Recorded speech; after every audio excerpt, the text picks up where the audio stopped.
আসসালামু আলাইকুম। ওই যে কামিম ভাই তার নেতৃত্বে আমরা সেলো মেশিন দিয়া এই ফ্লোরে পানি দিছি।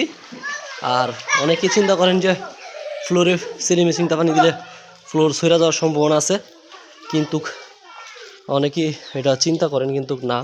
কারণ এই জায়গার ভিতরে বিম, যে গ্রেড বিম, এটা হচ্ছে আপনার 15 ইঞ্চি গ্রেড বিম। এই জন্য আপনার নিচে চাপা গাঁথনি করে চাপা ডালাই দিয়া আপনার ডালাই দেওয়া হয়েছে। এই জন্য ইনশাআল্লাহ আল্লাহর রহমতে কিচ্ছু হইতো না ইনশাআল্লাহ। দেখেন তেলাও দেওয়া শেষ, একবার টুপ করে পড়ছিলাম পুরাটার ভিতরে। এবং লঞ্চ যেভাবে উঁচা করে সেম এভাবে উঁচা করছিলাম, মানে লঞ্চের ভিতরে যে একটা সিঁড়ি বানা, এই সিঁড়ি দিয়া দেখেন, এই সিঁড়ি দিয়ে আমরা পাইপটা উড়াইছিলাম। উড়াই সেরা আপনার পানি দেওয়া হয়েছিল, পানি মুখটা বাহিনী ভালো করে পানি দেওয়া হয়েছিল। আর কাম করতেছে মুসলিমের কাম, এই যেরকম ব্রিজ করছিলাম পানি পড়তেছে। আলহামদুলিল্লাহ পানি দেওয়া শেষ।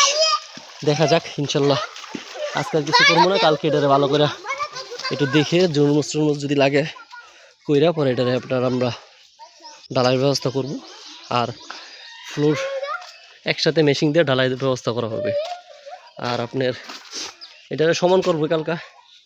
এই যে আমাদের পানি দেওয়ার নেতা সাপ, তার নেতৃত্বে দেওয়া হয়েছে পানিটা।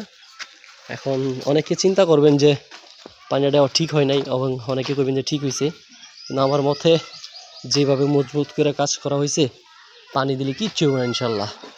যে এমন মজবুত করে করা হয়েছে কাজ, দেখেন একবারে 100 মজবুত করে কাজ করা হয়েছে।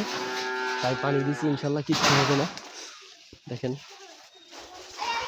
আর যারাই পানি দেন হিসাব করে রিক্স দিবেন না, দেখে শুইনা বুঝা পরে পানি দিবেন।